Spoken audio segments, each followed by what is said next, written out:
لیکن حضرت شیخ الہند رحمت اللہ علیہ کو میں 14ویں صدی ہجری کا مجدد اعظم مانتا ہوں. بہت سے مجددین ہیں لیکن میرے نزدیک ان کا مقام سب سے بلند. لیکن ان سے بھی اس وقت ایک اختلاف کی یہاں پر اختلاف کا اظہار کر رہا ہوں جو رد کر رہا ہوں. سورہ بقرہ میں جہاں یہود کا جو عقیدہ تھا وَقَالُوا لَن تَمَسَّنَا النَّارُ إِلَّا أَيَّامًا مَّعْدُودَةً قُلْ أَتَّخَذْتُمْ عِندَ اللَّهِ عَهْدًا فَلَن يُخْلِفَ اللَّهُ عَهْدَهُ أَمْ تَقُولُونَ عَلَى اللَّهِ مَا لَا تَعْلَمُونَ. اور وہ یہ کہتے ہیں یا انہوں نے یہ کہا کہ ہمیں تو آگ چھو ہی نہیں سکتی مگر گنتی کے چند دن. کہیے اے نبی ان سے فرمائیے کیا تم نے اللہ سے کوئی عہد لے رکھا ہے اس کی بنا پر تمہیں یہ یقین ہے کہ اللہ اپنے اس عہد کی خلاف ورزی نہیں کرے گا؟ یا تم اللہ کی طرف وہ بات منسوب کر رہے ہو جس کے لیے تمہارے پاس کوئی علم نہیں، کوئی بنیاد نہیں؟ اس کے بعد عظیم آیت آئی ہے بلا من کسب سیئۃ واحاطت بہ خطیئتہ فاولئک اصحاب النار هم فیہا خالدون. کیوں نہیں جو کوئی بھی کوئی بڑی برائی کمائے گا جان بوجھ کر اور اس کا گناہ اس کا احاطہ کر لے گا تو وہ لوگ جہنمی ہیں اور ہمیشہ ہمیشہ رہنے والے ہیں اس جہنم میں. اب یہ الفاظ عام ہیں. مولانا تھانوی رحمت اللہ علیہ نے تو اس آیت کو سیاق و سباق کے حوالے سے صرف یہود سے متعلق قرار دے دیا. یہاں صرف کفار یہود کا تذکرہ ہے اس آیت میں، اس کا عموم جو ہے اس کو باقی نہیں رکھا. لہذا ویسے ہی مسلمان جب پڑھے گا تو گویا کہ اس کے لیے تو کوئی خوف ہے ہی نہیں، کوئی لرزہ ہے ہی نہیں، یہ تو یہود سے متعلق ہے.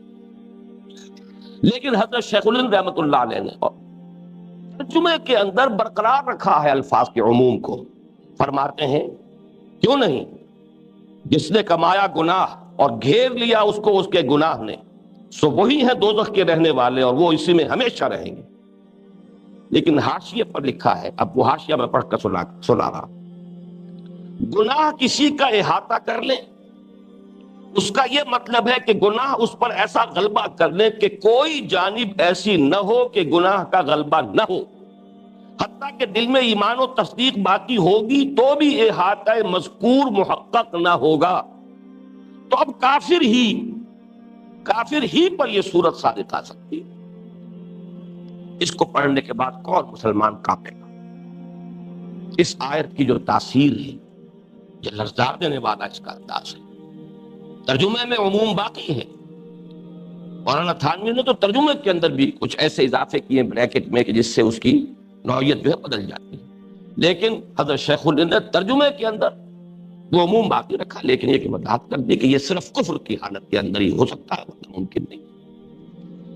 میں جو کچھ عرض کرنا چاہ رہا ہوں وہ یہ ہے، کل میں عرض کر چکا ہوں کہ ہونا یہ چاہیے کہ ان آیات و احادیث کا ترجمہ کرتے ہوئے، ان کو بیان کرتے ہوئے ان کا جو بھی مفہوم ہے لفظ اس کو برقرار رکھیں تاکہ اس کے اندر جو ترہیب ہے، انذار ہے، اس کے اثرات اعصاب پر ہوں. اما من خاف مقام ربہ ونہى النفس عن الہوى کی صورت ابھی پیدا ہو. یہ وضاحت فتویٰ ہے اصل میں. یہ اس کے یہ معنی نہیں ہے کہ وہ کافر ہو گیا، اس کے یہ معنی نہیں ہے کہ ایمان کی نفی مطلق بئی معنی کہ وہ شخص مرتد ہو گیا. واللہ لا یؤمن واللہ لا یؤمن واللہ لا یؤمن، ایمان کی تو نفی ہے مطلق، لیکن یہ کہ یہ اس حقیقی ایمان کی ہے، اس قلبی ایمان کی ہے جس کے سارے فیصلے اللہ کے ہاں جا کر ہوں گے. وہ ایمان جس کی بنیاد پر دنیا میں فیصلہ ہوتا ہے اس کی نفی نہیں ہوتی، یعنی اسلام کے دائرے سے آدمی نہیں نکلتا.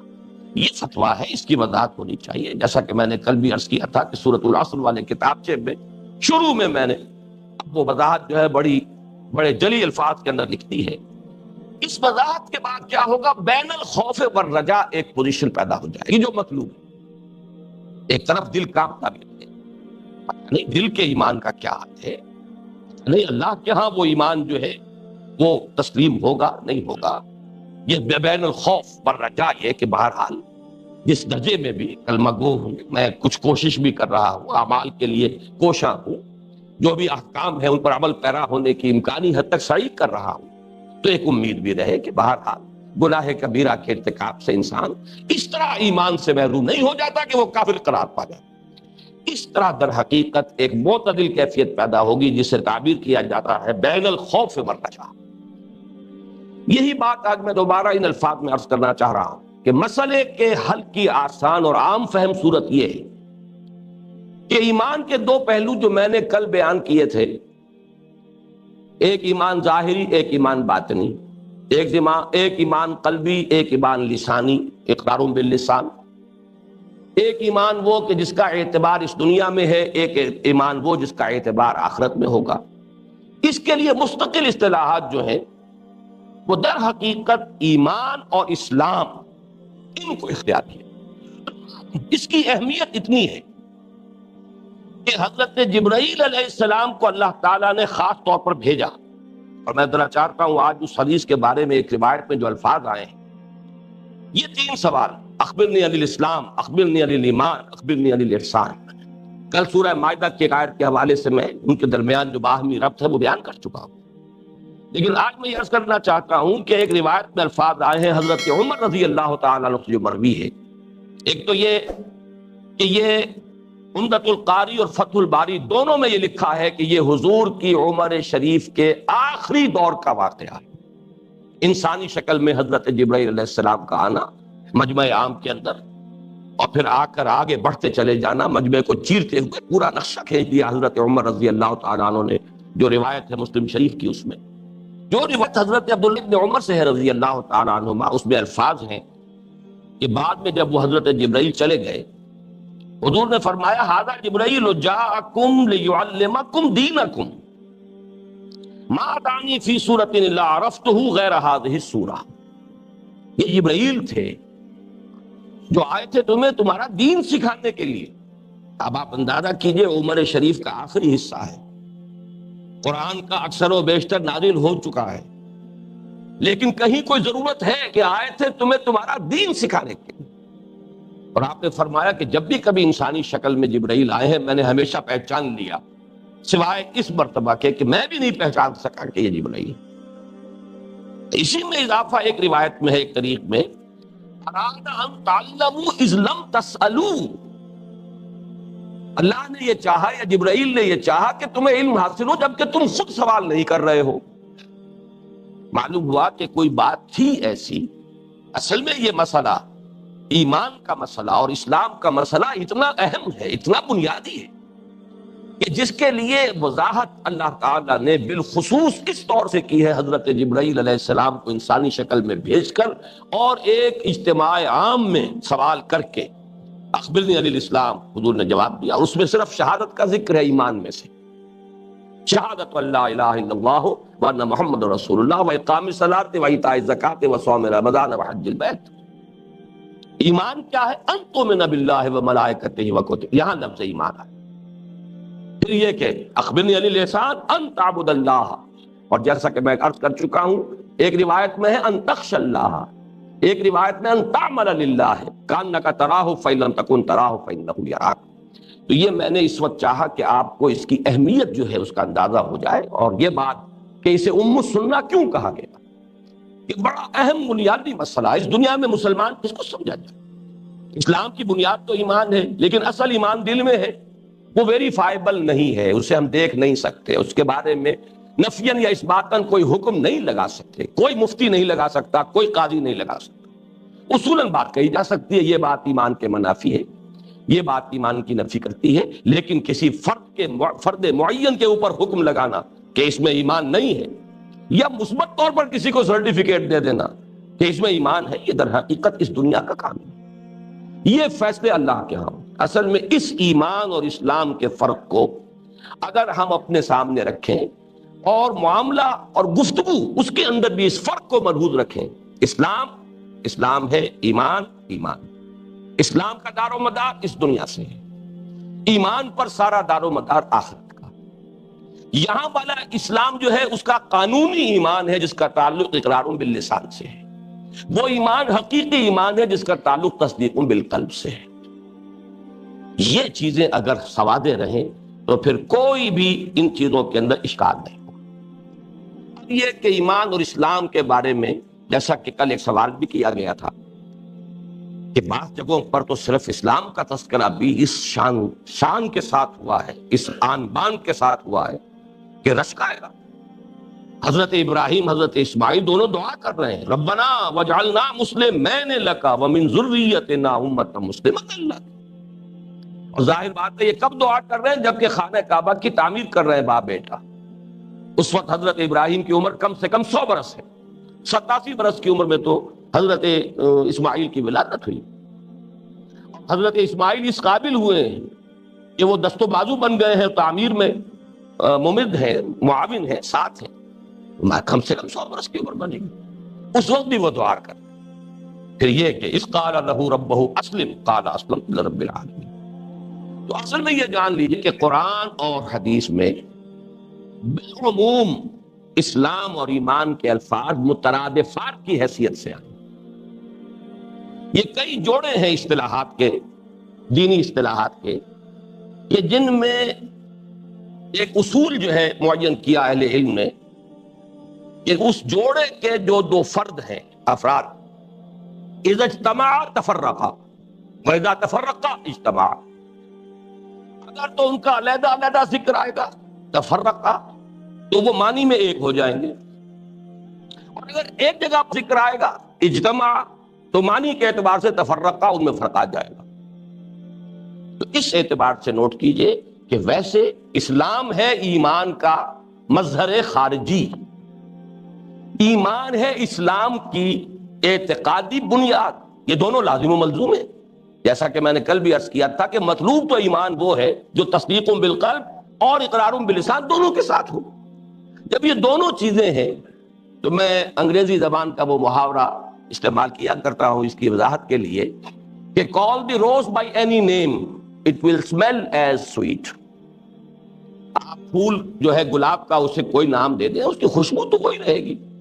جس شخص کے دل میں ایمان ہے، عمل میں اسلام ہے، اسے آپ مومن کہہ لیں، مسلم کہہ لیں، فرق واقع نہیں ہوتا۔ call the rose by any name it will smell as sweet۔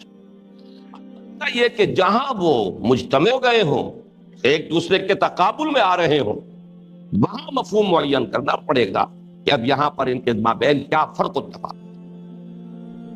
اس اعتبار سے اہم ترین آیت قرآن مجید کی سورہ حجرات کی آیت نمبر 14۔ روک دو، نہیں کھلا رہنا دروازہ، یہ بند کر دو، اذان ہم سن لیتے ہیں، یہ مسجد بھی پڑوس کی مسجد ہے۔ تو آمنا، یہ بدو کہتے ہیں ہم ایمان لے آئے۔ قل، اے نبی فرما دیجئے صلی اللہ علیہ وسلم، لم تؤمنوا، تم ایمان نہیں لائے ہو، ولیکن قولوا اسلمنا، بلکہ یوں کہو کہ ہم اسلام لے آئے ہیں یا ہم نے اطاعت قبول کر لی۔ ولما يدخل الایمان فی قلوبکم، اور ابھی تک ایمان تمہارے دلوں میں داخل نہیں ہوا۔ میں نے عرض کیا یہ اہم ترین مقام ہے قرآن میں۔ اسلام کا اثبات، ایمان کی نفی نہایت مؤکد، لم تؤمنوا، تم ایمان نہیں لائے ہو، اور لما يدخل الایمان فی قلوبکم، ابھی تک ایمان تمہارے دلوں میں داخل نہیں ہوا۔ البتہ آگے فرمایا فَإِن تُطِيعُوا اللَّهَ وَرَسُولَهُ لَا يَلِدْكُم مِّنْ أَعْمَالِكُمْ شَيْئًا، اگر تم اللہ اور اس کے رسول کی اطاعت کرتے رہو گے اللہ تمہارے اعمال میں سے کچھ کم نہیں کرے گا۔ ان اللہ غفور الرحیم، یقیناً اللہ غفور الرحیم۔ پہلی بات یہ نوٹ کیجئے کہ اس آیہ مبارکہ میں اس سوال کے جواب میں کہ یہ اعراب کون تھے، ایک بنیادی اختلاف ہے۔ امام بخاری رحمہ اللہ اور بہت سے مفسرین کا یہ قول ہے کہ یہ منافقین کا تذکرہ۔ جب جتنے زور شور سے قرآن نے کہہ دیا ایمان نہیں ہے تمہارے اندر، ایمان داخل نہیں ہوا دل کے اندر، تو اسلام بلا ایمان تو نفاق ہے۔ بظاہر یہ بہت مضبوط بات ہے، اسلام بلا ایمان نفاق ہے۔ یہ اتنی مضبوط بات ہے کہ امام بخاری اس پر جازم ہے، پورے جزم کے ساتھ یہ رائے رکھتے ہیں، اور بھی بہت سے تابعین میں سے بھی، پھر یہ کہ بہت سے مفسرین کی رائے یہ۔ لیکن یہ میں تاریخی واقعے کے اعتبار سے بیان کر رہا ہوں، سن 62 کا واقعہ، اب آج سے 28-29 سال قبل کی بات۔ ایک ہی مسجد میں اور مولانا عبدالغفار حسن صاحب منگمری میں معتکف تھے۔ صبح کا وقت تھا، چاشت کے بعد ذرا گفتگو ہو رہی تھی، علمی مذاکرہ، اس پر بات ہو گئی۔ میں نے کہا اس سے مراد منافق نہیں ہو سکتے۔ انہوں نے کہا نہیں، جزم کے ساتھ منافق مراد، کیونکہ وہ مسلکاً بھی اہل حدیث ہیں، تو امام بخاری رحمۃ اللہ علیہ کی بات تو میں سمجھتا ہوں ان کے لیے تو حرف آخر تھی۔ میں نے دلیل یہ پیش کی کہ منافق کوئی عمل قبول نہیں اللہ کے ہاں۔ یہاں فرمایا جا رہا ہے کہ وَإِن تُطِيعُوا اللَّهَ وَرَسُولَهُ لَا يَلِدْكُم مِّنْ أَعْمَالِكُمْ شَيْئًا، یہ کیسے بات ہو سکتا ہے؟ یہ منافق ہرگز نہیں، بلکہ میرے نزدیک یہ ایک ایسی کہ قانوناً ایک شخص مسلمان ہے، باطنی طور پر نہ مثبت طور پر ایمان ہے، نہ منفی طور پر نفاق ہے، بلکہ ایک خلا کی سی کیفیت ہے، زیرو لیول ہے۔ میری اس تعبیر کو ذرا بعض طالب علموں نے لکھا بھی ہے کہ آپ ذرا میتھمیٹیکل انداز بھی اختیار کیا کریں، ڈائیگرامیٹک بھی، جیسے کہ علامہ صاحب نے بھی فرمایا کہ یہاں چارٹس وغیرہ میں یہ باتیں آ جائیں، تو یوں سمجھیے کہ مسلم، اور اس کو تقسیم کیجئے، مسلم کی 3 حالتیں ممکن ہیں، یا مثبت طور پر ایمان، اور اس میں یوں سمجھ +1 +2 +3 +4 پلس انفینٹی۔ حضرت ابو بکر صدیق کا ایمان ہے وہ پلس انفینٹی پر چلا جائے گا۔ بائیں طرف آئیے، -1 -2 -3 -4 مائنس انفینٹی، یہ نفاق ہے۔ عبداللہ ابن ابی کا نفاق جو ہے وہ مائنس انفینٹی پر چلا جائے گا۔ لیکن لا محالہ دونوں کے درمیان ایک زیرو آئے گی، ریاضی میں تو کوئی چارہ اس کے سوا ہی نہیں، +1 اور -1 کے درمیان ایک زیرو ہے۔ میرے نزدیک اسی سے بات سمجھ میں آتی ہے، یہ زیرو لیول ہے ایمان کا۔ خیر نہ مجھ سے جھگڑتے رہے کہ نہیں ایسا نہیں ہو سکتا، یہ منافق ہیں۔ یہ عجیب اتفاق ہوا، اللہ تعالیٰ کی طرف سے ہوتے ہیں اتفاقات، تو دنیا میں کوئی نہیں۔ جب ہم یہ گفتگو کر رہے تھے، کچھ بحث و تمہیز کی کیفیت تھی، تو اب فوت ہو چکے ہیں مولانا عبد الجلیل صاحب، وہاں محلہ فرید گنج میں جب اہل حدیث حضرات کی ایک بہت بڑی جامع مسجد تھی، اس کے خطیب تھے۔ ان کا ایک شاگرد آیا، امام ابن تیمیہ کی کتاب الایمان، کہ یہ مولانا نے بھیجی ہے کہ آپ لوگ اعتکاف میں ہیں تو ذرا اس کتاب کو بھی دیکھیے کسی وقت۔ اور یہ پھر میں لفظ حسن اتفاق غلط العام کے طور پر استعمال کر رہا ہوں، اتفاق تو کوئی نہیں ہوتا، اللہ کے حکم سے ہوتا ہے جو ہوتا ہے۔ کھولا تو بالکل وہی صفحہ نکل آیا جس میں امام ابن تیمیہ نے فصل قائم کی ہے، اور اس کے الفاظ یوں شروع ہوتے ہیں: وَقَدْ أَثْبَتَ اللَّهُ فِي الْقُرْآنِ إِسْلَامًا بِلَا إِيمَانٍ بِقَوْلِهِ تَعَالَى قَالَتِ الْأَعْرَابُ آمَنَّا قُل لَّمْ تُؤْمِنُوا وَلَٰكِن قُولُوا أَسْلَمْنَا إِلَىٰ آخِرِ الآیہ۔ اللہ نے اس بات فرمایا ہے قرآن میں ایسے اسلام کا جس میں ایمان نہ ہو، اور دلیل میں یہی آیت۔ خیر مولانا عبدالغفار حسن صاحب نے مجھے دعائیں بھی دیں، اور یہ فرمایا کہ تم اگر باضابطہ بھی دینی علوم کی تحصیل کر لو تو بڑا اچھا رہے، تمہارے ذہن کو اللہ نے قرآن مجید کے ساتھ مناسبت دی ہے۔ یہ 1962 کی بات میں کرتا ہوں۔ میں نے عرض کیا پڑھا دیجیے، میں حاضر، بہرحال نوٹ کر لیجئے، میرے نزدیک امام ابن تیمیہ کی رائے، اور اسی رائے کو پھر پیش کیا ہے ان کے شاگرد رشید حافظ ابن کثیر رحمۃ اللہ علیہ نے، کہ یہ اعراب لیسوا بمنافقین وَإِنَّمَا هُمْ مُسْلِمُونَ لَمْ يَسْتَحْكِمِ الْإِيمَانُ فِي قُلُوبِهِمْ، یہ منافق نہیں تھے بلکہ ایسے مسلمان تھے جن کے دلوں میں ایمان مستحکم نہیں۔ تاہم میرے نزدیک استاد کی بات صحیح تر ہے، شاگرد نے لم یستحکم کا لفظ استعمال کیا، قرآن لم یدخل الایمان کہہ رہا ہے، ان میں فرق رہ گیا۔ امام ابن تیمیہ کی بات صحیح تر ہے کہ بلا ایمان اسلام کا یہاں پر اس بات ہو رہا۔ ایک بات اب اس میں عرض کر دوں، تاریخی اعتبار سے سمجھیے یہ کون لوگ تھے۔ یہ حضور کی حیات طیبہ کا آخری دور ہے، جبکہ اسلام کو غلبہ ہو گیا اور پورے عرب میں اب ایک رو چل نکلی، چلو بھائی طاعت قبول کرو، اسلام لے آؤ۔ It's no use continuing resistance, کوئی فائدہ نہیں، کوئی کامیابی کی صورت نہیں ہے، اب مقابلہ نہیں کر سکتے محمد کا صلی اللہ علیہ وسلم، راستہ نہیں روک سکتے۔ اس وقت وہ لہر چلی ہے، اذا جاء نصر اللہ والفتح ورأیت الناس يدخلون فی دین اللہ افواجا، فوج در فوج، کہاں ایک ایک کے لیے جھولی پسار پسار کر دعائیں مانگتے تھے حضور صلی اللہ علیہ وسلم مکی دور میں، اے اللہ عمر بن الخطاب اور عمرو بن ہشام میں سے کسی ایک کے ذریعے تو اسلام کو ضرور تقویت دے، کوئی ایک تو میری جھولی میں ڈال ہی دے۔ کہاں یہ کہ فوج در فوج، قبیلے کے قبیلے آ رہے۔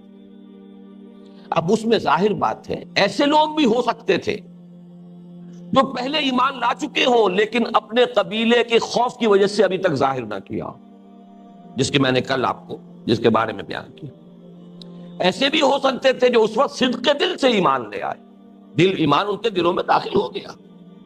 اسی لیے میں نے ترجمہ کیا یہ بدو کہتے ہیں، یہ سب بدوؤں کی بات نہیں ہے۔ قالت الاعراب، یہاں پر جو ہے تمام بدو کی بات نہیں ہے، سورہ توبہ میں تو اعراب کے بارے میں فرمایا گیا، ان میں بڑے مومن صادق بھی ہیں، موجود ہیں۔ یہ بدو میں نے اسی لیے اس کا لفظ کا اضافہ کیا۔ تیسری صورت یہ بھی ہو سکتی ہے کہ ٹھیک ہے اب تو کوئی اور چارہ کار نہیں ہے، اس وقت تو نیوی پاؤ جسے کہتے ہیں، گردن جھکا لو، نبٹ لیں گے بعد میں، یعنی بدنیتی، منفی طور نفاق موجود لیکن اسلام کا اظہار کیا۔ ایک چوتھی کیفیت یہ ہے کہ کوئی ایسی بات نہیں، نہ مثبت ایمان ملا ہے، نہ منفی طور پر کوئی بدنیتی ہے، کوئی دھوکہ دینے کا ارادہ ہے، بلکہ ٹھیک ہے سب لوگ چل رہے ہیں، چلیں ابھی چلیں۔ یہ ہے وہ خلا کی کیفیت، یہ سٹارٹنگ پوائنٹ ہے کہ ابھی ایمان بھی داخل نہیں ہوا لیکن بدنیتی بھی نہیں ہے، اس لیے نفاق بھی نہیں ہے، نہ مائنس ویلیو ہے نہ پلس ویلیو ہے، زیرو ویلیو ہے۔ اب اس کیفیت میں جو فرمایا کہ اگر تم اطاعت کرتے رہو گے اللہ کے اور اس کے رسول کی تو تمہارے عمل میں کوئی کمی نہیں کرے گا، یہ ایک بہت بڑی بشارت ہے ہمارے لیے، بہت بڑی خوشخبری۔ کیوں کہ ہم اگر اپنے ایمان کا جائزہ لیں تو ہمارا حال اکثر و بیشتر وہی ہے۔ اس وقت تو ایمان کی ایک رو چلی تھی، اب ایمان کی ایک وراثتاً سلسلہ جو ہے منتقل ہو رہا ہے، نسل بعد نسل۔ یہ کوئی ہمارا چوائس تو نہیں، ہم نے خود اپنے فیصلے سے تو اسلام قبول نہیں کیا، بلکہ بالکل اسی طریقے سے۔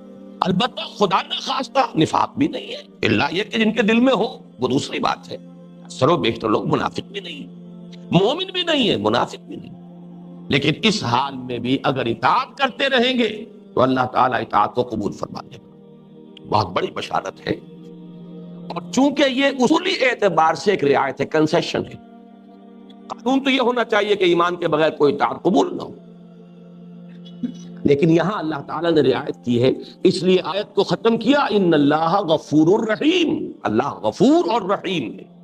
یہ اس کی شان غفاری کا سطح ہے، یہ اس کی شان رحیمی کے طفیل تمہارے ساتھ رعایت کی جا رہی ہے کہ اگرچہ ایمان تمہارے دلوں میں ابھی داخل نہیں ہوا لیکن کہ اگر اطاعت کرتے رہو گے تو اللہ تعالیٰ تمہاری اطاعت کو قبول فرما لے۔ اس میں البتہ 2 پوائنٹس اور میں عرض کر دوں جلدی سے، پھر آگے بڑھوں گا۔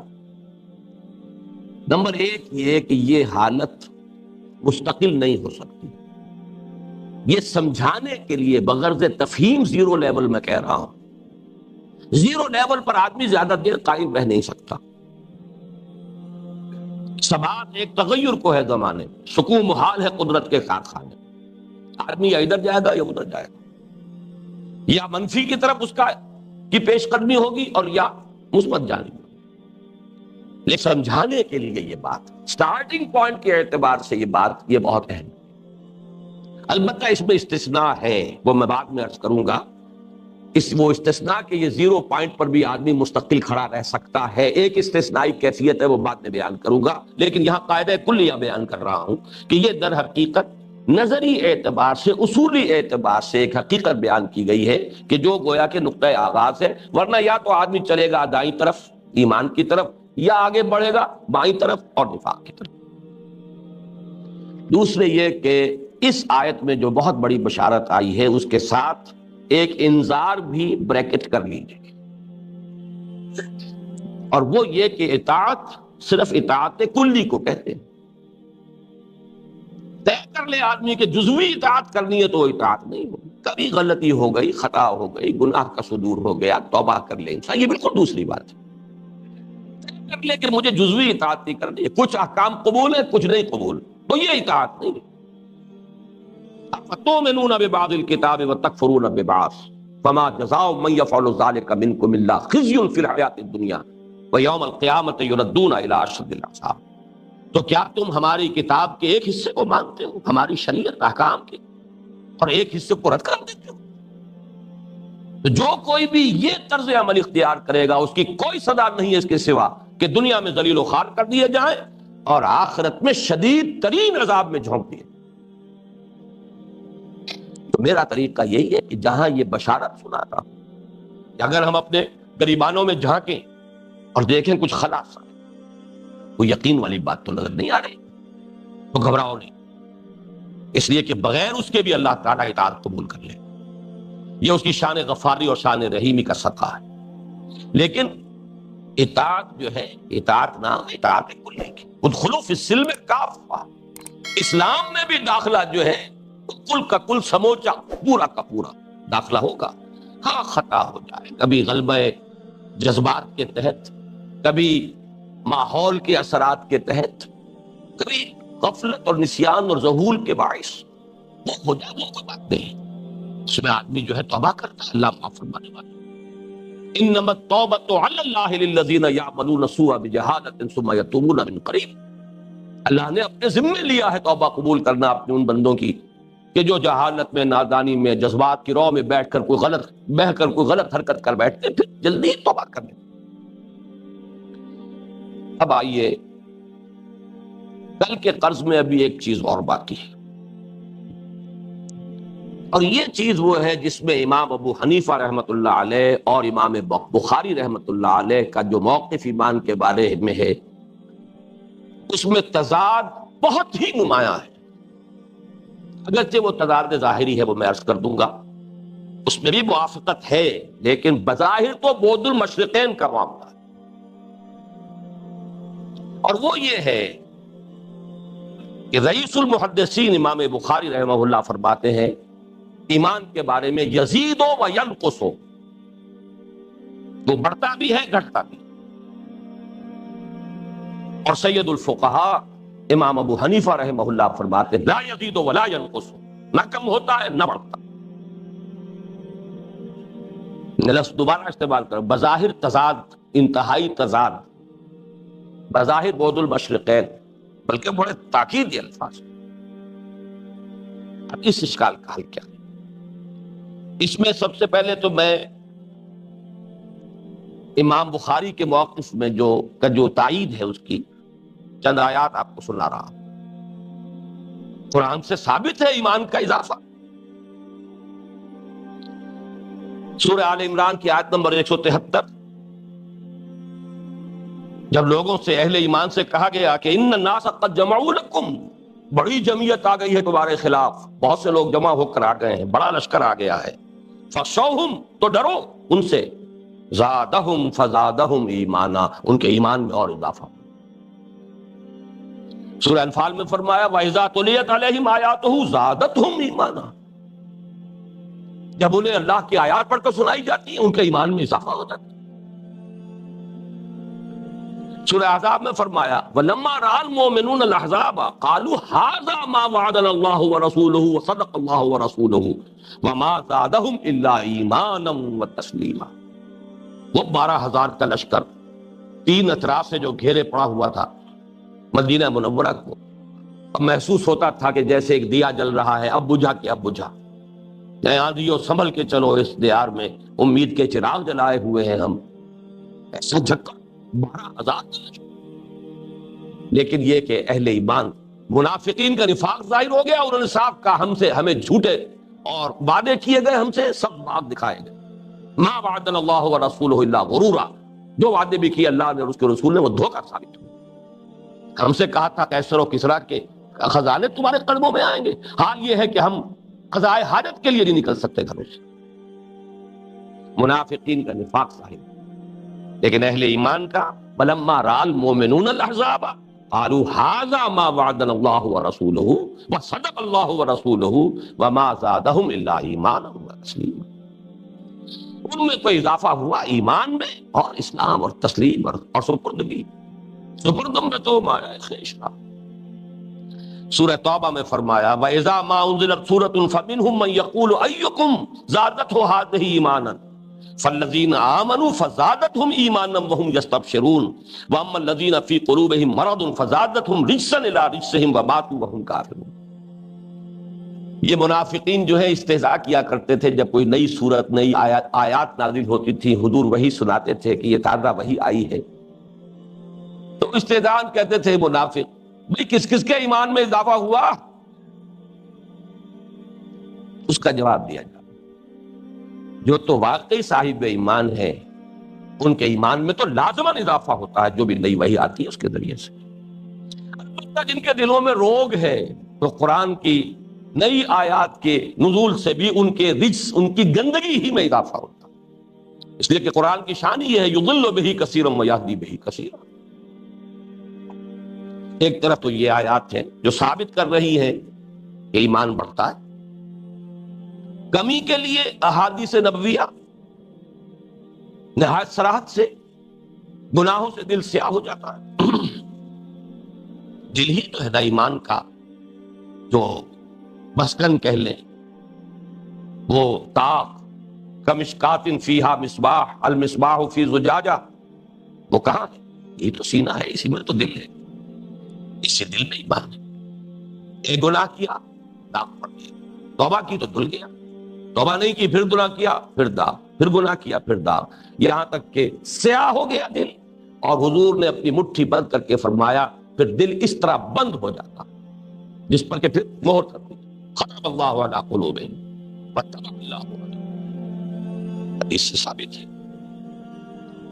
اور ایک عام اصول بھی ہے علماء کا، المعاصی برید الکفر، معصیت جو ہے تو کفر ہی کی ڈاک ہے، معصیت سے کفر کے پیغامات ہوائیں آنی شروع ہو جاتی ہیں، جب مسلسل آتے جائیں گے تو کفر کا جو ہے ایمان کا زوال ہو جائے گا، ایمان زائل ہو جائے گا اور کفر ڈیر لگا دے گا۔ اس کا علاج صرف ایک ہے، نوٹ کر لیجئے، اور یہاں واقعہ یہ ہے مجھ پر امام ابو حنیفہ رحمۃ اللہ علیہ کی جو عصمت ہے وہ اصلاً یہاں منکشف ہوئی ایمان کے بارے میں۔ اس کی وجہ کیا؟ میں بار بار جو کہہ رہا ہوں، سید الفقہاء، دل کی گہرائی سے کہہ رہا ہوں،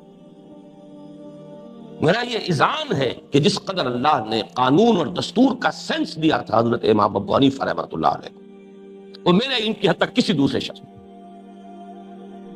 قانون دستور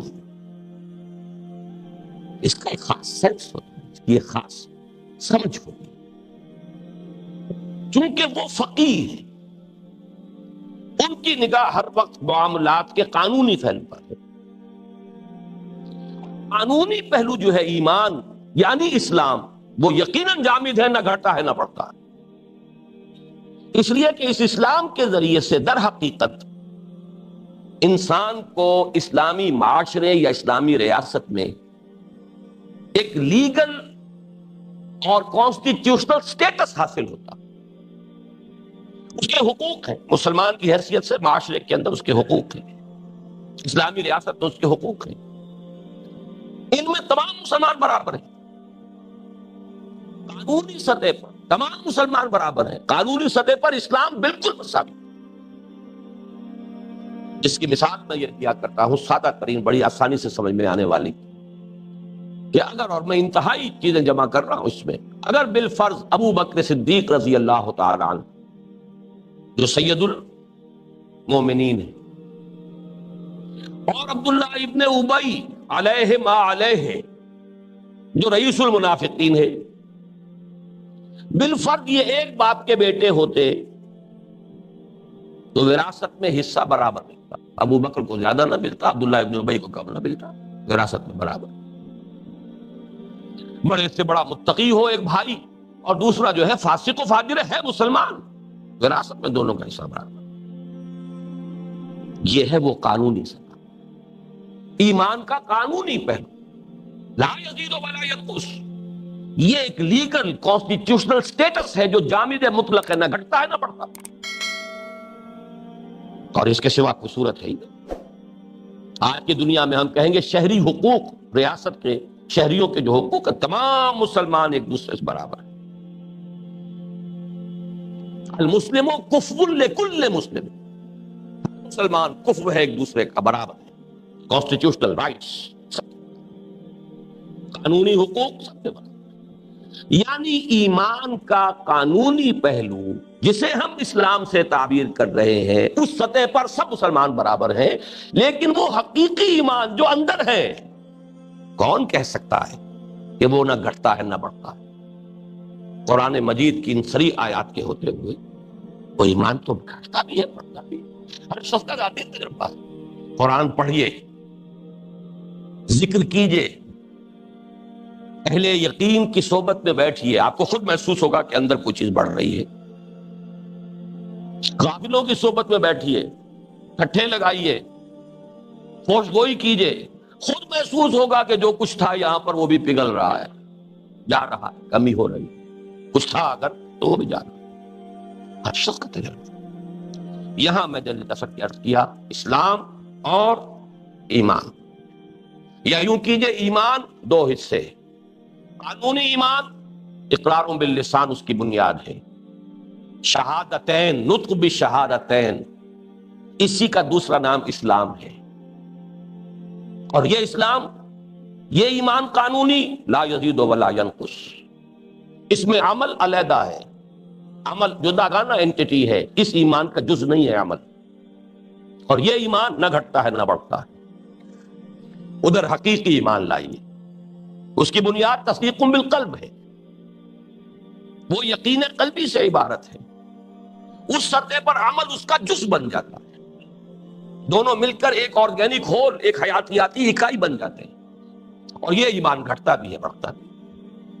یہ موقف ہے امام بخاری کا، الایمان قول وعمل ویزید وینقص، اور وہاں گفتگو کر رہے ہیں امام ابو حنیفہ، چونکہ فقیہ، معاملات کے قانونی پہلوؤں پر ان کی اصل نگاہ کا اور توجہ کا ارتکاز ہے، لہذا وہ گفتگو اس کے بارے میں کہہ رہے ہیں، اور میں یہ عرض کر رہا ہوں دونوں 100% درست ہیں، امام بخاری بھی اور امام ابو حنیفہ بھی، تضاد ظاہری بود المشرقین والا، اور 100% دونوں درست، لیکن کس توجیہ کے اعتبار سے کہ ایک بات کر رہا ہے قانونی ایمان یا اسلام کی، دوسرا بات کر رہا ہے حقیقی ایمان یا یقین قلبی کی، ان دونوں کے معاملات ایک دوسرے سے جدا ہیں۔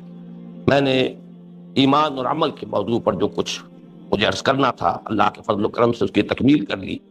اب آج کے دو موضوعات ہیں، مجھے شدید احساس ہے کہ وقت ہمارے پاس بہت کم ہے،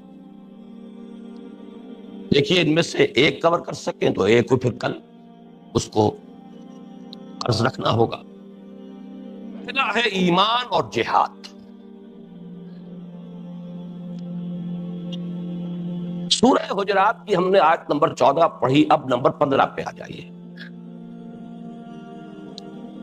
اور یہ اس اعتبار سے اہم ترین ہے کہ اسلام اور ایمان کو علیحدہ کرنے کے بعد اب اس میں ایمان کو ڈیفائن کیا جا رہا ہے۔ انما المؤمنون الذین آمنوا باللہ ورسولہ ثم لم یرتابوا وجاہدوا باموالہم وانفسہم فی سبیل اللہ اولئک هم الصادقون۔ نوٹ کیجئے اول و آخر اسلوب حصر ہے، انما کلمہ حصر ہے، مومن تو صرف وہ ہے، جیسے ہم کہیں زید عالم ہے اور کہیں زید ہی عالم ہے، زمین و آسمان کا فرق ہو گیا۔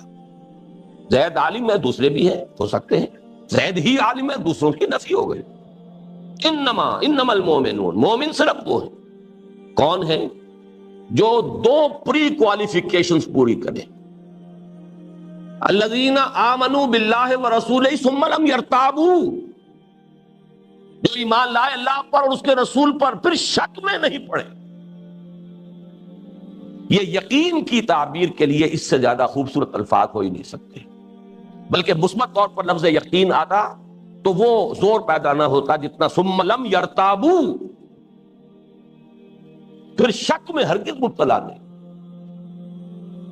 یہ ایک پری کوالیفیکیشن ہے ٹو کوالیفائی ایز اے مومن، ریئل مومن، حقیقی مومن قرار پانے کے لیے پہلی شرط، اور دوسری شرط وجاہدوا باموالہم وانفسہم فی سبیل اللہ، اور وہ جہاد کریں اپنے مالوں کے ساتھ، اپنی جانوں کے ساتھ اللہ کی راہ۔ یہ دوسری شرط لازم ہے ایمان حقیقی کے لیے، کوالیفائی کرنے کے لیے۔ اور پھر اسلوب حصر پر پھر ختم کیا ہے تو اولئک هم الصادقون، صرف یہ لوگ سچے ہیں اپنے دعوی ایمان میں۔ یہ اگر کہیں کہ ہم مومن ہیں تو واقعی صحیح۔ بات کہاں سے شروع ہوئی تھی؟ قالت الاعراب آمنا قل لم تؤمنوا ولکن قولوا اسلمنا۔ یہ بدو کہتے ہیں ہم ایمان لے آئے، نبی ان سے کہہ دیجئے تم ایمان نہیں لائے ہو، بلکہ یوں کہو کہ ہم مسلمان ہو گئے، اسلام لے آئے، یا ہم نے اطاعت قبول کی۔ یہاں فرمایا اگر جاننا چاہتے ہو کہ مومن کون ہے تو پھر اس کی تو یہ دو شرطیں ہیں، یقین دل میں، جہاد عمل۔ میں نے جیسا کہ کل بھی عرض کیا تھا کہ یہاں تو جیسے پرکار بند ہوتی ہے اس طریقے سے یہاں پر ان دو چیزوں کو ایک آیت میں جمع کر لیا گیا، لیکن سورہ انفال میں یہ پرکار کھول دی گئی۔ عجیب ہے یہ، میں بھی واقعہ یہ ہے کہ کسی وقت حیران ہو جاتا ہوں کہ ایک میتھمیٹیکل پیٹرن بھی ہے قرآن کا۔ سورہ انفال کی پہلی آیت بھی احکام سے متعلق ہے، آخری آیت بھی احکام سے متعلق ہے۔ دوسری آیت سے شروع ہوتا ہے انما المؤمنون الذین اذا ذکر اللہ وجلت قلوبهم واذا تلیت علیہم زادتهم ایمانا وعلی ربهم یتوکلون، اور آگے چل کے فرماتے ہیں اولئک هم المؤمنون حقا، یہ ہے سچے مومن، حقیقی مومن۔ اور لاسٹ بٹ ون، آخر سے جو پہلی ایک آیت پہلے ہے والذین آمنوا وہاجروا وجاہدوا فی سبیل اللہ والذین آووا ونصروا اولئک هم المؤمنون حقا، اور دونوں جگہ لہم مغفرۃ ورزق کریم۔ پرکار کی مثال بہترین ہے، بند ہے، دونوں سرے جڑے ہوئے ہیں۔ انما المؤمنون الذین آمنوا باللہ ورسولہ ثم لم یرتابوا وجاہدوا باموالہم وانفسہم فی سبیل اللہ اولئک هم الصادقون۔ پرکار کھل گئی ہے، ایک وہاں شروع کے سورہ انفال کے شروع میں ایک سرا، دوسرا سرا سورہ انفال کے آخر۔ اس سے جو نتیجہ میں نکال رہا ہوں وہ یہ ہے کہ جہاد ایمان کا رکن لازم۔ یہ بھی تعبیر کہیں کی جا سکتی ہے کہ جہاد ایمان کا لازمی نتیجہ ہے۔ اگر ایمان حقیقی ہے جہاد لازماً ہوگا، اس لیے کہ یہ آیت جو ہے سیاق و سباق میں اسلام اور ایمان کے فرق سے آئی۔ نمبر ایک، آخر اور شروع میں اسلوب حصر ہے، اس اعتبار سے ہم کہہ سکتے ہیں یہ جامع و مانع تعریف ہے، اور اس نے کلیئر کر دیا۔ اسی کی مزید توضیح ہے یا ایھا الذین آمنوا ھل ادلکم علی تجارۃ تنجیکم من عذاب الیم، اہل ایمان کیا تمہیں وہ تجارت بتائی جائے جو عذاب علیم سے چھٹکارا دلا دے؟ اب عذاب علیم سے چھٹکارا پانا، جو چیز سمجھیے کہ یہ لیول وہ ہے، ابھی جنتوں کا وعدہ جو ہے وہ تو بعد میں آئے گا۔ سوال یہ عذاب سے بھی چھٹکارا پانا چاہتے ہو تو تمہیں دو شرطیں پوری کرنی پڑیں گی، تو جا تؤمنون باللہ ورسولہ وتجاہدون فی سبیل اللہ باموالکم وانفسکم، ایمان اللہ پر اور اس کے رسول پر جیسے کہ ایمان کا حق ہے، اور جہاد اللہ کی راہ میں اور اس میں کھپانا اپنے مال بھی اور اپنی جان بھی۔ ذالکم خیر لکم ان کنتم تعلمون، یہی تمہارے لیے بہتر ہے اگر تم سمجھو۔ اب اس مفہوم کو بھی مزید اجاگر کرنے کے لیے میں جرات کر رہا ہوں، جسارت کر رہا ہوں ایک اصطلاح وضع کرنے کی۔ مانا جاتا ہے کہ حق حاصل ہے اہل علم کو، میں اہل علم میں سے نہیں ہوں، لیکن بہرحال حق استعمال کر رہا ہوں۔ دیکھیے اسلام کے ارکان 5 ہیں، یوں ہاتھ سمجھیے میرا، شہادت، کلمہ شہادت، نماز، روزہ، حج۔ ایمان میں، اور ایمان سب مانتے ہیں کہ خاص ہے، اسلام عام ہے، ایمان میں 2 چیزیں اور ایڈ ہو جائیں گی اس شہادت سے بھی ادھر، یہ ہے یقین قلبی، اور ان 4 اعمال کے بعد ادھر اضافہ جہاد فی سبیل۔ تو اسلام کے ارکان 5، ایمان کے ارکان 7، اس لیے کہ ایمان میں اسلام تو شامل ہے، بنی الاسلام علی خمس، شہادت اللہ الہ الا اللہ وان محمد رسول اللہ واقام الصلاۃ وایتاء الزکوٰۃ وصوم رمضان وحج البیت من استطاع الیہ سبیلا۔ ایمان بلند منزل ہے، یہ چیزیں نفی نہیں ہو جائیں گی، دو چیزوں کا اضافہ کیجئے، ادھر شہادت کے ساتھ یقین قلبی، ادھر جہاد۔ اور اس کے لیے آج جب میں سوچ رہا تھا، کچھ تحقیق بھی میں نے کی، یہ رینبو کلرز جو ہوتے ہیں، شعاع جو ہوتی ہے نور کی، رے آف لائٹ، اس میں 7 رنگ ملے ہوئے ہوتے ہیں، پرزم میں سے گزارے تو اسپیکٹرم بنتا ہے 7 رنگوں کا، لیکن یہ 7 رنگ جو ہے یہ تو ویزیبل ہیں، 2 اور ہیں، ایک طرف انفرا ریڈ ہے اور ایک طرف الٹرا وائلٹ ہے، یہ 2 اور ہیں اضافی۔ 7 × 2 9، یہاں یہ سمجھیے کہ 5 ارکان اسلام، اور یہ ظاہر ہے، کلمہ شہادت اقرار باللسان، نماز روزہ حج زکات، 2 ہیں، ادھر انفرا ریڈ سمجھیے، انفرا ریڈ یا الٹرا وائلٹ، یہ ہے یقین قلبی، اور اس کو انفرا ریڈ کہہ رہا ہوں، ریڈ اس لیے کہ جہاد ہے، اس میں تو خون کا مسئلہ بھی آئے گا، وہ ہے ادھر۔ تو یہ 7 ارکان بنیں گے ایمان حقیقی میں، جبکہ اسلام کے صرف 5۔ اس میں بعض لوگوں نے، اور ان میں بڑی بڑی شخصیتیں بھی شامل ہیں، میں نام نہیں لینا چاہتا، اپنے جوش اور جذبے کے ہاتھوں کچھ مجبور ہو کر جہاد فی سبیل اللہ کو بھی اسلام کا رکن قرار دے دیا۔ میرے نزدیک یہ بہت بڑی غلطی، بہت بڑی جسارت۔ حدیث جبرائیل میں بھی اخبرنی عن الاسلام، وہی 5 باتیں ہیں، اور متفق علیہ روایت عبداللہ ابن عمر سے رضی اللہ تعالیٰ عنہ، بنی الاسلام علی 5، شہادت اللہ الہ الا اللہ وان محمد رسول اللہ واقام الصلاۃ وایتاء الزکوٰۃ وصوم رمضان وحج البیت من استطاع الیہ سبیلا، متفق علیہ۔ ان کے ہوتے ہوئے ارکان اسلام میں جہاد کا اضافہ کرنا میرے نزدیک گویا کہ حکمت نبوی سے اپنے آپ کو کچھ اور بالا تر ثابت کرنا، اللہ تعالیٰ اس سے بچائے۔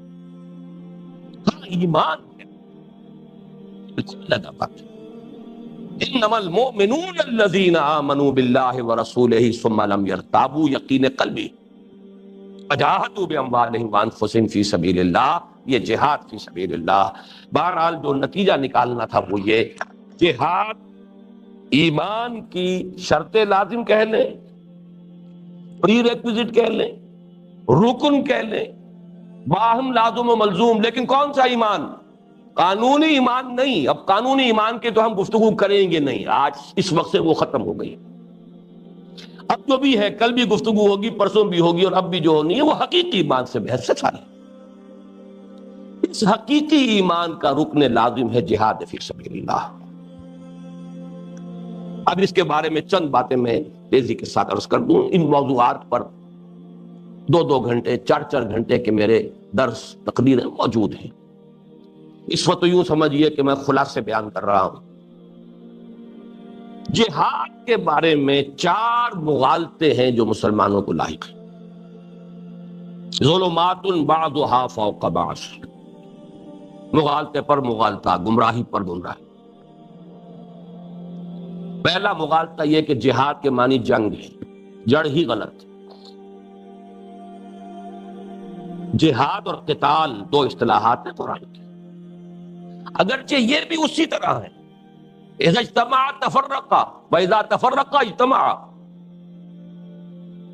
لیکن یہ کہ ان کا ہر ایک کا اپنا علیحدہ مفہوم اور کنوٹیشن ہے۔ جہاد کے معنی کیا ہے وہ میں بعد میں عرض کروں گا، لیکن جہاد لازماً جنگ نہیں ہے، جبکہ ہمارے ذہنوں میں بیٹھا ہوا جہاد کے معنی جنگ۔ اب اس پر بناء فاسد علی الفاسد، جنگ تو ہر وقت نہیں ہوتی، لہذا جہاد تو محدود ہو گیا زندگیوں میں ہمارے۔ نمبر 3، جنگ تو فرض کفایہ ہے، جتنے آدمیوں کی ضرورت ہوتی تھی، اگر حضور فرماتے تھے 100 آدمی چاہیے، 100 نکل آئے، کہیں بھیجنا ہے کوئی دستہ، باقی سب کی طرف سے ساقط۔ 2000 چاہیے، 2000 آ گئے، باقی سب کی طرف سے فرض ساقط ہو گیا، سوائے غزوہ تبوک کے، اس میں نفیر عام تھی، باقی تو نفیر عام تھی۔ تو یہ تو فرض کفایہ، لہذا جہاد ہمارے ہاں وہ رکن تو کہاں رہتا ایمان کا، وہ فرض بھی نہیں رہا، وہ فرض کفایہ، فرض عین بھی نہیں۔ نمبر 4، مسلمان جب جنگ کرے وہ جہاد فی سبیل اللہ ہے، انا للہ و انا الیہ راجعون۔ مسلمان ظالم ہو سکتا ہے، مسلمان فاسق ہو سکتا ہے، مسلمان صرف اپنے غلبے کے لیے، اپنے امپیریلزم کی توسیع کے لیے جنگ کر سکتا ہے، اسلام سے کوئی غرض اسے نہیں۔ وہ جہاد فی سبیل اللہ کیسے ہو جائے گا؟ فساد فی سبیل اللہ۔ بہرحال فساد کہنا چاہیے، فساد فی سبیل اللہ نہیں کہنا چاہیے۔ حضور سے پوچھا گیا، ایک شخص جنگ کرتا ہے اپنی شجاعت کے اظہار کے لیے، ایک شخص جنگ کرتا ہے مال غنیمت کے لیے، ایک شخص جنگ کرتا ہے حمیت میں، کون ہے ان میں سے مجاہد فی سبیل اللہ؟ فرمایا کوئی نہیں، تینوں کی نفی۔ مجاہد صرف وہ ہے جو جنگ کرتا ہے لِتَكُونَ كَلِمَةُ اللَّهِ هِيَ الْعُلْيَا، جس کا مقصد واحد یہ ہو کہ اللہ کا کلمہ بلند ہو۔ اگر وہ چیزیں شامل ہو گئی تو وہ تو چاہے مسلمان ہے، جہاد کرنے والے، جنگ کرنے والے، وہ جہاد نہیں۔ اس میں 5ویں کا اضافہ کر دیں، یہ اس دور کی خاص گمراہی، لفظ جہاد سے آگے بڑھ کر قتال پر آ رہا۔ بہت سے لوگوں کے ذہن میں یہ بیٹھ چکا ہے کہ اب قتال کا سلسلہ تو بند۔ وہ غلام احمد قادیانی تو ایک انتہا پر گیا تھا کہ دی کے لیے حرام ہے اب دوستوں قتال، لیکن بہرحال وہ تو اب دائرہ اسلام سے خارج ہے، مسلمان اس کی بات سے تو کوئی تاثر نہیں لیں گے۔ لیکن بہت سے علماء کی طرف سے ایسی باتیں آتی رہی ہیں، کسی کا نام میں نہیں لینا چاہتا، کیا وہ دور گزر گیا، اب تو بس صرف دعوت اور تبلیغ کا دور ہے، صرف تعلیم اور تلقین کا دور ہے۔ اب وہ کام جو ہے وہ اس دور کی باتیں تھی، معاذ اللہ ثم معاذ اللہ۔ میں تو ایک حدیث آپ کو سنا دوں، عن انس، سنن ابی داؤد کی روایت ہے، عن انس رضی اللہ تعالی عنہ قال قال رسول اللہ صلی اللہ علیہ وسلم ثلاث من اصل الایمان، 3 چیزیں ایمان کی جڑ اور بنیاد میں شامل ہیں۔ نمبر 1، الکف عمن قال لا الہ الا اللہ لا تکفرہ بذنب ولا تخرجہ من الاسلام بعمل۔ پہلی بات یہ کہ جو کہہ رہا ہے لا الہ الا اللہ محمد رسول اللہ، اس سے ہاتھ کو روک لو، زبان کو بھی روک لو۔ الکف، نہ اس کو اسلام سے خارج کرو کسی عمل کی وجہ سے، اور نہ کسی گناہ کی وجہ سے ان کی تکفیر کرو۔ یہ تو آج چکی بحث، آج ہی کی بحث میں متعلق بھی تھی۔ دوسرا، والجہاد ماض مذ بعثنی اللہ الی ان یقاتل آخر هذه الامہ الدجال لا یبطلہ جور جائر ولا عدل عادل۔ جہاد جاری رہے گا اس دن سے، جس دن سے کہ اللہ نے مجھے مبعوث کیا، اس وقت تک جبکہ اس امت کا آخری حصہ دجال سے قتال کرے گا۔ اور اس جہاد کو اور اس قتال کو یہاں پہ ایک ہی جگہ قتال کا لفظ بھی آ گیا ہے اور جہاد بھی۔ اس کو نہ کسی ظالم کا ظلم ختم کر سکتا ہے اور نہ کسی عادل کا عدل ختم کر سکتا ہے۔ اگر مقصد یہی ہے کہ اللہ کے دین کو غالب کرنا ہے تو کوئی شخص ذاتی طور پر چاہے اپنی زندگی میں اس میں کوئی کوتاہیاں ہیں، مقصد یہ ہو جنگ کا، تو وہ جہاد فی سبیل اللہ رہے۔ اور تیسری چیز، والایمان بالاقدار، قدر، اقدار یا تقدیر پر ایمان، اس پر گفتگو کل ہوگی انشاءاللہ، یہ آج کا موضوع نہیں ہے۔ یہ لغوی بحث ایمان کی، ایمان کسے کہتے ہیں؟ جیسے میں نے ایمان کی نہیں، جہاد کی، ایمان کی بحث تو پرسوں کر چکے ہیں ہم، ثقیل بھی کچھ زیادہ ہی ہو گئی تھی، طویل بھی زیادہ ہی ہو گئی تھی۔ جہاد کا مادہ جوہد، جوہد کے معنی کوشش، ہر شخص جانتا۔ جوہد سے باب مفعلہ، مجاہدہ بھی اور جہاد بھی، جیسے قتل سے مقاتلہ بھی، قتال بھی، نفق سے منافقہ یعنی منافقت بھی اور نفاق بھی، بحث سے مباحثہ، شعر سے مشاعرہ،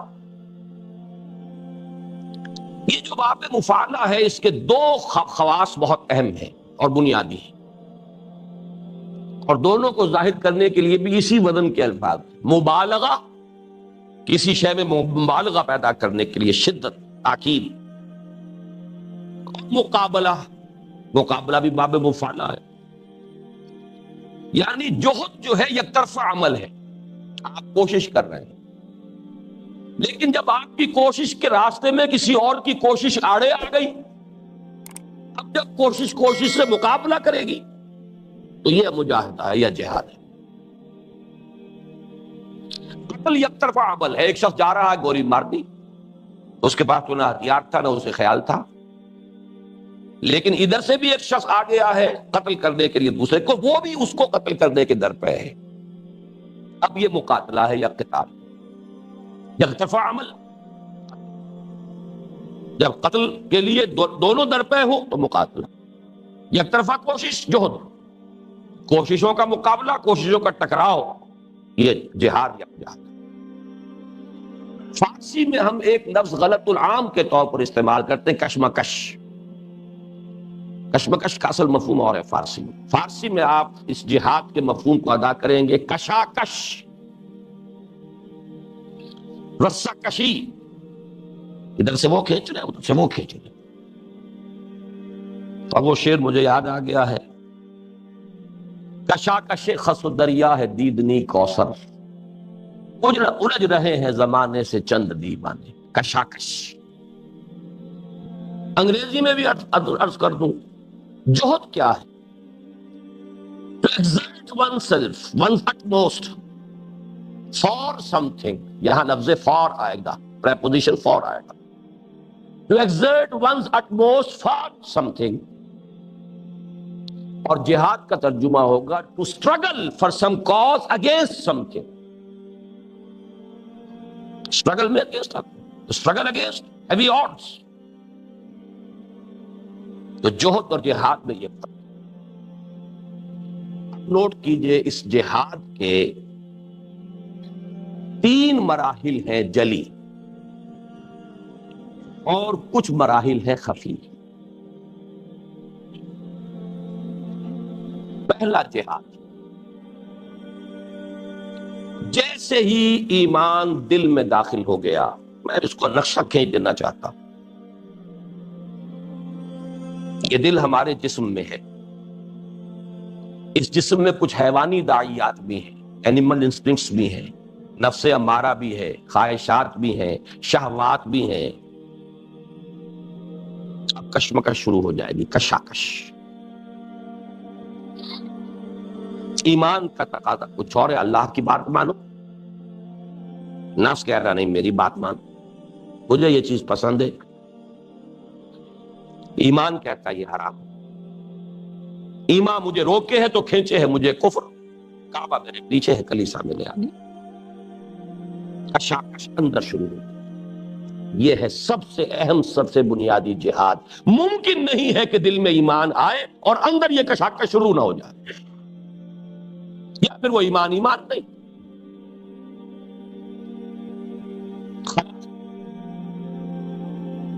دل میں ایمان آئے گا تو اینیمل انسٹنکٹس، ایڈ یا لیبیڈو، نفس امارہ، جو بھی کہیں، خواہشات، شہوات، حیوانی جبلتیں، ان کے ساتھ تصادم شروع ہو جائے، یا وہ ور ہوگا یا یہ ور ہوگا۔ یہ جہاد کی اولین منزل، اسی لیے اس کو کہا گیا اصل جہاد۔ المجاہد من جاہد نفسہ، اصل مجاہد تو وہ ہے جو اپنے نفس کے ساتھ جہاد کرے۔ پوچھا گیا ای الجہاد افضل یا رسول اللہ، اے اللہ کے رسول یہ بتائیے سب سے افضل جہاد کون سا ہے؟ فرمایا ان تجاہد نفسک فی طاعت اللہ، اپنے نفس کے ساتھ کے خلاف جہاد کرو، اللہ کا مطیع بنو۔ آگے چلیے، اب یہ اندر کی اگر بازی آپ نے سر کر لی، اب آپ کے وجود سے جہاد ماحول ہے، اس میں غلط نظریات ہیں، شرک ہے، الحاد ہے، مادہ پرستی ہے، شیطان کی دعوت ہے. وہ واقعی ایمان تھا اور ہے، اب کشمکش لازماً باہر شروع ہو جائے گی. اس کو آپ کہیں گے نظریاتی کشاکش. ممکن نہیں ہے کہ ایمان ہو اور آدمی ابطال باطل اور احقاق حق کے اندر اپنے آپ کو نہ لگا دے، اپنی جان اور مال کو کھپانا شروع نہ. ممکن نہیں. تصادم تو ہوگا، یہ نظریاتی تصادم. اور اس میں جہاد کی اب کیا صورت سامنے آئی؟ جان اور مال کا کھپانا، دعوت اور تبلیغ. اگلا مرحلہ ہے، خارج میں ایک نظام موجود ہے، سرمایہ دارانہ نظام ہے، جاگیردارانہ نظام ہے، کمیونزم کا نظام ہے، ظالمانہ نظام ہے، آمرانہ نظام ہے. اللہ کا قانون نہیں ہے، کسی اور کا قانون چل رہا ہے. اللہ کی حاکمیت نہیں ہے، اس کے خلاف بغاوت ہے، کسی اور کی حاکمیت کے اصول پر نظام چل رہا ہے. اگر ایمان ہے تو اس کا تقاضا تیسرا یہ ہے کہ اب اس نظام سے ٹکراؤ. اور اب نظریاتی نہیں رہے گی بات، اس لیے کہ اس نظام کے ساتھ ویسٹڈ انٹرسٹ ہیں، مفاد والے طبقات ہیں جن کو مراعات حاصل ہے، مراعات یافتہ طبقات. وہ اس نظام کو ڈیفینڈ کریں گے، آپ کو ان سے ٹکرانا ہوگا. اب یہ جسمانی ٹکراؤ ہے، طاقت کا طاقت سے ٹکراؤ.